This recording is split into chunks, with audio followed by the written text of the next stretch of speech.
बहुत समय पहले की बात है। एक नगर में एक धनी सेठ रहता था जो बहुत दयालु था। इतना बड़ा व्यापार और बहुत सारा धन होने के बावजूद वह एक भोला और दान करने वाला इंसान था।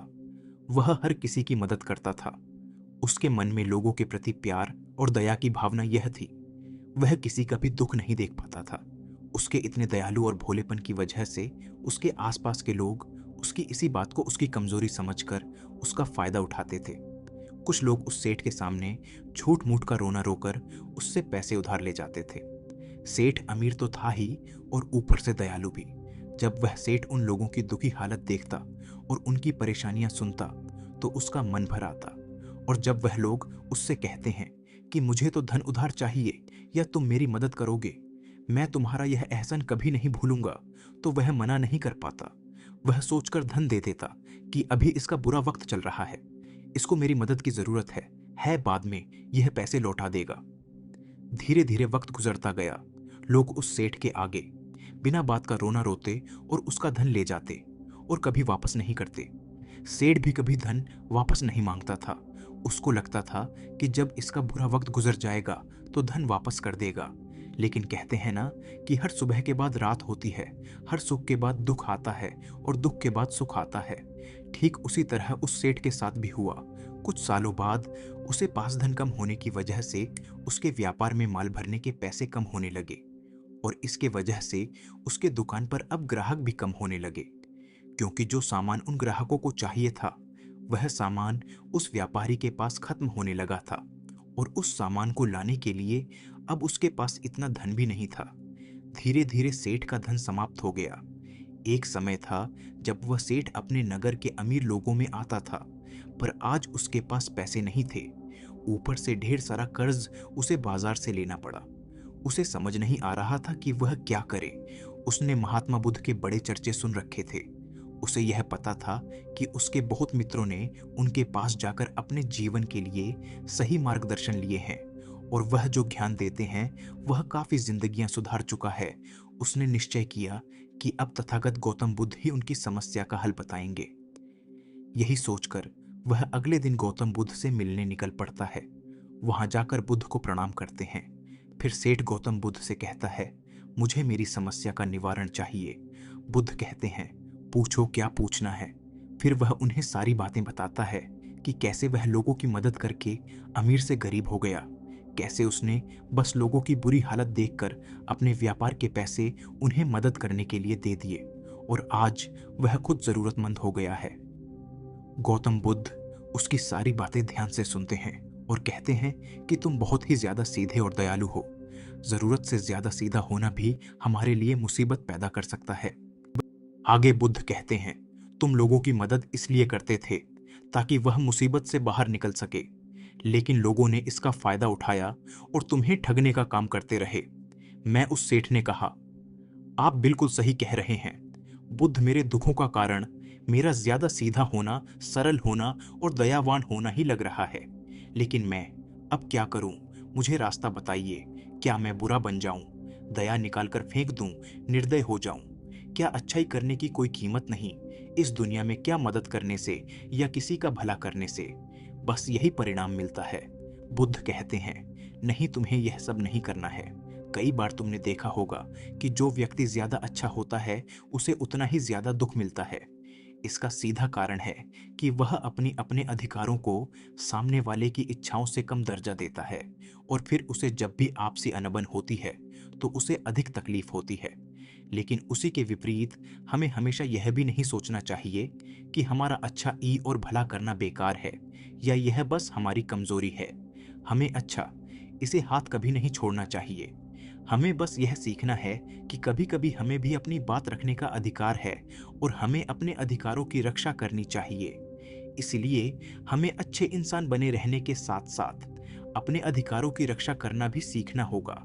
अगर हमें गलत तरीके से नुकसान हो रहा है, कोई हमारा गलत फायदा उठा रहा है, तो हमें उसका सामना करने के लिए सही तरीके से खड़े होना जरूरी है। यही एक सच्चे और अच्छे इंसान की पहचान और शख्सियत होती है। वह आदमी कहता है, बुद्ध, मुझे थोड़ा थोड़ा समझ आ रहा है, लेकिन अभी भी मैं पूरी तरह नहीं समझा। इस पर बुद्ध कहते हैं, चलो मैं तुम्हें एक कहानी सुनाता हूँ, उसके बाद तुम्हें समझ आ जाएगा कि तुम्हें क्या करना है और क्या नहीं करना है। बहुत समय पहले की बात है। एक जंगल में एक भेड़ रहती थी। उस भेड़ ने एक को जन्म दिया। वह मेमना बहुत ही सुंदर था। उसके शरीर पर बहुत ही चमकदार घने बाल थे। वह बहुत ही सुंदर लगता था। भेड़ भी अपने से बहुत प्रेम करती थी और उसका बहुत अच्छे से देखभाल भी करती थी। भेड़ अपने बेटे को अच्छी अच्छी बातें सिखाती, उसे अच्छे संस्कार देती। उस भेड़ की इच्छा थी कि उसका बेटा बड़ा होकर खूब नाम रोशन करे। लेकिन भेड़ के ज्यादा लाड प्यार के कारण मेमना बिगड़ता जा रहा था। उसकी माँ उसे अच्छी शिक्षा देती थी, उसे अच्छे से रखती थी, दिन रात उसका पूरा ख्याल रखती थी। लेकिन मेमना दिन प्रतिदिन शैतान और जिद्दी होता चला गया। वह अपनी माँ की किसी भी बात को ध्यान से नहीं सुनता और ना ही किसी बात पर ध्यान देता। उसे हर पल ऐसा ही लगता कि मेरी माँ मेरा इतना ख्याल रखती है और इसी कारण वह खुद की जिम्मेदारी नहीं लेता था। यह सोचकर कि उसकी माँ उसे किसी भी संकट से निकाल लेगी, वह धीरे धीरे गैर जिम्मेदार होता जा रहा था। और अब उस भेड़ का लाड़ और प्यार उसी के मेमने के अच्छे और जिम्मेदार बनने में रुकावट बन गई थी। फिर एक दिन वह मेमना घूमता घूमता पास के जंगल में जा पहुंचा। वह मेमना पहली बार जंगल में गया था। उससे पहली बार जंगल में जाने का मौका मिला था। वह जंगल की सुंदरता को देखकर चकित रह गया। उसने कभी इतनी सुंदर चीज नहीं देखी थी।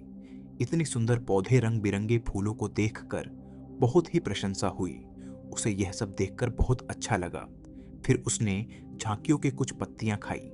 जैसे ही उसने पेट भरने के लिए पेड़ों की पत्तियां खाई, उसको वह पत्तियां बहुत ही स्वादिष्ट लगी।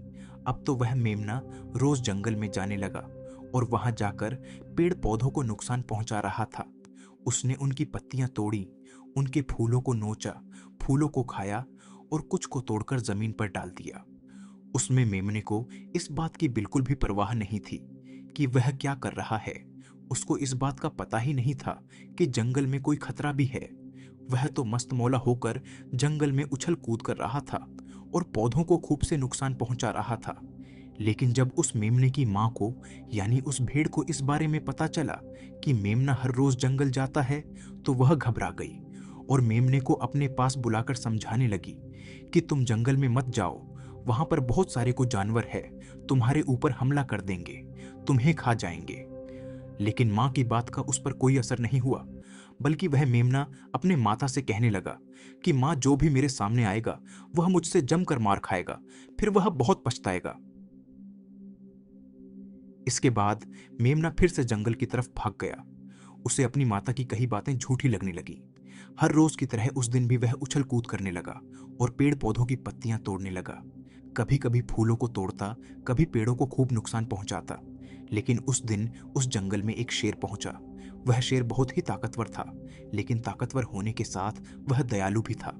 उस शेर का मानना था कि कमजोर प्राणियों को नुकसान पहुंचाना ठीक नहीं है। शक्तिशाली होने का मतलब यह नहीं है कि मैं किसी कमजोर प्राणी पर शक्ति का प्रयोग करूं। वह शेर उस जंगल में घूमने लगा।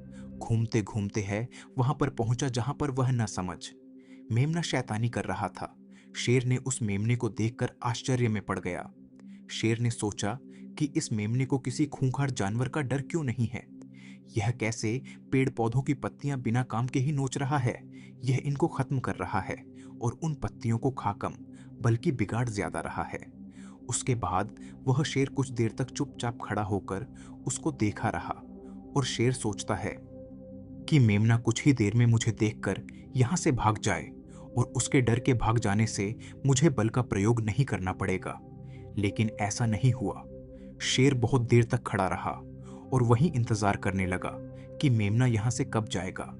लेकिन मेमना तो भोजन करने में व्यस्त था। उसे शेर का कोई ख्याल नहीं था। मजे से पेड़ पौधे की पत्तियां नोच रहा था, उन्हें खा रहा था, सब कुछ बेकार कर रहा था। जब शेर ने देखा कि मेमना उसे देखने के बाद भी वहां से नहीं जा रहा, तो खुद वह मेमने के पास जाता है और वहां जाकर बोला, सुनो बच्चे, इस जंगल में फूल पत्तियों को नुकसान पहुंचा रहे हो। उन्हें जितना जरूरी है तुम्हारे भोजन के लिए, बस उतने ही तोड़ो। तुम बहुत फूल पत्तियां यूं ही नष्ट कर रहे हो। अगर तुम इन पेड़ पौधों को, इन फूल पत्तियां को नुकसान पहुंचाओ गा, तो तुम अच्छे बच्चे कैसे बनोगे? अच्छे बच्चे कभी भी इस तरह जंगल में आकर पेड़ पौधों को नुकसान नहीं पहुंचाने लगते हैं। तुम्हारी माँ ने तुम्हें अच्छा बच्चा नहीं बनाया। शेर की बातें सुनकर वह घमंड से बोलता है, तुम्हें अच्छे बच्चे बने रहना है, तुम बने रहो। मैं तो जैसा हूं वैसा ही ठीक हूं। मैं वैसे ही रहूंगा जैसे मुझे रहना है। शेर हैरान हो जाता है, लेकिन फिर शेर उसे मेमने को बच्चा समझकर माफ कर देता है, क्योंकि शेर नहीं चाहता था उसे बच्चे पर हमला करना पड़े। तुम खतरनाक तो कहीं से नजर नहीं आते। चले जाओ यहां से, बड़े आए। खतरनाक? तुम मेरा दिमाग ज्यादा खराब मत करो। चले जाओ यहां से, अपना रास्ता नाप लो और मुझे इन फूल पत्तियों को खाने दो। ये कहकर वह घमंडी मेमना पत्तियां खाता हुआ आगे चला गया और शेर उसे बस हैरानी से देखता रह गया। तभी वहां पास में ही झांकियों के पीछे एक लोमड़ी छुपी हुई थी। वह लोमड़ी शेर और मेमने की सारी बातें सुन रही थी। उस लोमड़ी को शेर राजा की इस तरह बेइज्जती बर्दाश्त नहीं हुई, तो वहां से झाड़ियों से निकलकर शेर के पास आ पहुंची और शेर के पास आकर बोली, क्षमा कीजिएगा महाराज, आप तो इस जंगल के महाराज हैं, इतने बलशाली है, आप चाहे तो इसमें को 2 मिनट में मजा छका सकते हैं और उसे आपका अपमान करने से रोक सकते थे। फिर आपने कुछ भी क्यों नहीं किया? इस पर शेर ने कहा, मैंने उस बच्चे का भला सोचा, मुझे ऐसे ही किसी बच्चे को अपनी ताकत का शिकार नहीं बनाना था। यह सब सुनकर लोमड़ी बोली, महाराज, लेकिन आपके इतने सीधेपन और दयावान होने के कारण ही उस मेमने की हिम्मत बढ़ ही गई है। वह आपके सीधेपन का गलत फायदा उठा रहा है और जंगल में इधर उधर घूम रहा है और पेड़ पौधों को नुकसान पहुंचा रहा है। मुझे पता है कि कमजोर प्राणी पर हमला नहीं करना चाहिए, यह बहुत बुरी बात है, और यह भी दया करना एक अच्छा गुण है, लेकिन शासन में कभी कभी भय दिखाना भी जरूरी है। आपकी यह बात सही है कि प्रजा के साथ दयालुता का व्यवहार करना चाहिए, लेकिन इसके साथ साथ यह भी जरूरी है कि उनके मन में राजा के प्रति डर भी हो, ताकि वह इस तरह के अपराध न करे, कोई मर्यादा न तोड़े। लोमड़ी की बात सुनकर जंगल का राजा शेर लोमड़ी से कहता है, क्या ऐसा हो सकता है कि मेमने को भय दिखाकर हम उसे काबू में कर सके, जिससे कि उसमें सुधार आए और उस मेमने को किसी तरह का नुकसान भी ना पहुंचे, जिससे कि वह जंगल के पेड़ पौधों को कोई नुकसान ना पहुंचाए? फिर शेर कहता है, लोमड़ी, क्या तुम ऐसा कर सकती हो? शेर की बात सुनकर लोमड़ी कहती है, जी हाँ महाराज, बिल्कुल मैं ऐसा कर सकती हूँ कि वह डर भी जाए, सुधर भी जाए और उसे कोई नुकसान भी ना हो। उसे इतना डरा दूंगी कि वह जंगल में कभी दोबारा घुसने की हिम्मत नहीं करेगा। मैं उसे इस तरह डराऊंगी कि उसके मन में भय बैठ जाएगा।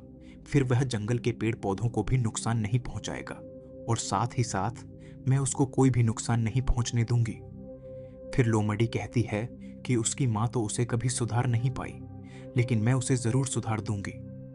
लोमड़ की बातें सुनकर शेर ने बोला, अच्छा ठीक है, तुम कोशिश करके देखो। देखो, अगर तुम्हें इसमें सफलता मिल जाती है तो मैं तुम्हें जंगल के सभी जानवरों के सामने इनाम दूंगा। शेर की बातें सुनकर लोमड़ी बहुत खुश हुई। वह तुरंत मेमने के पास गई और उस पर गर्ज पड़ी।